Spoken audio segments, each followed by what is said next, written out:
Hello every one. ഇന്നൊരു special lunch റെസിപ്പിയാണ്. മോള് വരുന്നുണ്ട്, മോൾക്ക് ചെമ്മീൻ ഇഷ്ടമാണ്. അതുകൊണ്ട് ചെമ്മീൻ മേടിച്ചിട്ടുണ്ട്. അപ്പോൾ അതിൽ കറിയും ചെമ്മീൻ മസാലയാണ് ഉണ്ടാക്കുന്നത്.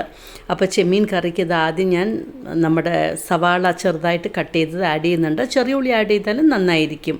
പിന്നെ ഇഞ്ചി, പച്ചമുളക് അതും ചട്ടിയിലേക്ക് ആഡ് ചെയ്തിട്ടുണ്ട്. പിന്നെ പാകത്തിന് വെള്ളം ഒഴിച്ചു കൊടുക്കാം. മഞ്ഞൾപ്പൊടിയും പിന്നെ കുറച്ച് മുളക് പൊടിയും ഉപ്പും ചേർത്തിട്ട് ഇത് വേവിക്കാനായിട്ട് തുടങ്ങുകയാണ്. ഇതിൻ്റെ കൂടെ ഞാൻ കായും ആഡ് ചെയ്യുന്നുണ്ട് ഇത്തവണ. ഇതിപ്പോൾ മസാലയ്ക്ക് സവാളയും പച്ചമുളകും ഇഞ്ചി, വെളുത്തുള്ളി, കരിവേപ്പില കട്ട് ചെയ്ത് റെഡിയാക്കി വെച്ചിട്ടുണ്ട്. ഇത് മോൾക്ക് നല്ല ഇഷ്ടമാണ്. അപ്പോൾ ലോഡ്ജിൻ്റെ സ്കില്ലറ്റിലാണ് ചെയ്യുന്നത്. കാസ്റ്റ് ചെയ്യണമാകുമ്പോൾ നന്നായി വരികയും ചെയ്യും. അപ്പോൾ ഈ കട്ട് ചെയ്ത സവാളയും പച്ചമുളകും ഇഞ്ചിയും വെളുത്തുള്ളിയൊക്കെ ആഡ് ചെയ്തിട്ട് നമുക്ക് നന്നായിട്ടൊന്ന് വഴറ്റി കൊടുക്കാം. വെളിച്ചെണ്ണ ആണ് എടുത്തിരിക്കുന്നത്. സവാളയ്ക്കൊന്ന് ആയ ശേഷം ഒരു ടൊമാറ്റോ ഞാൻ ആഡ് ചെയ്ത് കൊടുക്കുന്നുണ്ട്. ടൊമാറ്റോ ഒന്ന് സോഫ്റ്റ് ആവുന്നവരെ. ഇവിടെ നമ്മുടെ കൂട്ടാൻ തിളച്ചുകൊണ്ടിരിക്കുന്നുണ്ട്.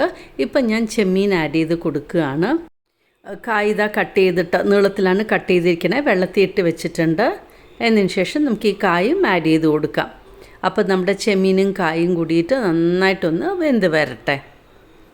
അപ്പോൾ അങ്ങനെ കായും ആഡ് ചെയ്ത് കൊടുത്തു. ഉപ്പയ്ക്ക് പാകത്തിനുണ്ടോയെന്നും നോക്കണം. ഇപ്പോൾ ചെമ്മീനും കായും കൂടി ആഡ് ചെയ്തിട്ടുണ്ടല്ലോ. പിന്നെ ഞാൻ കുടംപുളി വെള്ളത്തിലിട്ട് വെച്ചിട്ടുണ്ടായിരുന്നു. അപ്പോൾ ഈ കുടംപുളി നമുക്ക് ആഡ് ചെയ്ത് കൊടുക്കാം. അങ്ങനെ പുളി, ആ പുളിയുടെ വെള്ളം ഞാൻ സോക്കിയാനിട്ട വെള്ളവും ആഡ് ചെയ്ത് കൊടുക്കുകയാണ്. അപ്പോൾ നമ്മുടെ ചെമ്മീനും കായും കൂടിയിട്ട് നന്നായിട്ടൊന്ന് വെന്ത് വരട്ടെ. ഇവിടെ നമ്മുടെ മസാലയ്ക്ക് ഇപ്പോൾ തക്കാളിയൊക്കെ ഒന്ന് സോഫ്റ്റായിട്ട് വന്നിട്ടുണ്ട്. ഇനി നമ്മുടെ പൊടികൾ ആഡ് ചെയ്യാം. അപ്പോൾ ഈ മസാല ബോക്സ് എടുത്തു കഴിഞ്ഞാൽ എല്ലാം കിട്ടുമല്ലോ.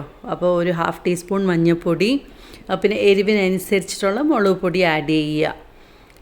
ഞാനിപ്പോൾ ഒരു 2 സ്പൂൺ ആഡ് ചെയ്തിട്ടുണ്ട്. പിന്നെ പെപ്പറും ആഡ് ചെയ്തിട്ടുണ്ട്. ഒരു 3/4 സ്പൂൺ പെപ്പറാണ് ആഡ് ചെയ്തിരിക്കുന്നത്. എന്നിട്ട് നന്നായിട്ട് വീണ്ടും ഈ പൊടിയുടെ പച്ചമണം പോകുന്നവരെ നമുക്ക് നന്നായിട്ടൊന്ന് ഇളക്കി കൊടുക്കാം.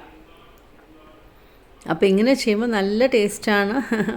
എല്ലാവർക്കും വീട്ടിൽ ഇഷ്ടവുമാണ്. ഇനിയിപ്പോൾ കഴുകി വച്ചിരിക്കുന്ന ചെമ്മീൻ ആഡ് ചെയ്ത് കൊടുക്കുകയാണ്. എന്നിട്ട് വീണ്ടും നന്നായിട്ടൊന്ന് മിക്സ് ചെയ്ത് കൊടുക്കണം. ഉപ്പും ആഡ് ചെയ്ത് കൊടുക്കണം. അപ്പോൾ പാകത്തിന് ഉപ്പ് ആഡ് ചെയ്ത ശേഷം നമുക്ക് വീണ്ടും നന്നായിട്ടൊന്ന് മിക്സ് ചെയ്ത് കൊടുക്കാം. ഈ മസാലയ്ക്ക് ചെമ്മീനിലേക്ക് പിടിക്കണം.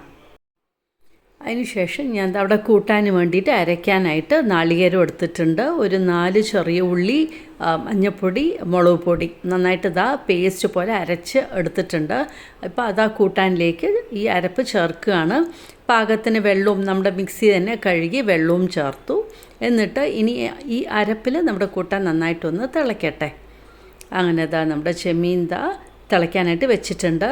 ഇവിടെ നമ്മുടെ ചെമ്മീൻ മസാലയും ആയിക്കൊണ്ടിരിക്കുകയാണ്. അപ്പോൾ ഇടയ്ക്കൊന്ന് ഇങ്ങനെ നമ്മൾ സ്റ്റോർ ചെയ്ത് കൊടുക്കണം.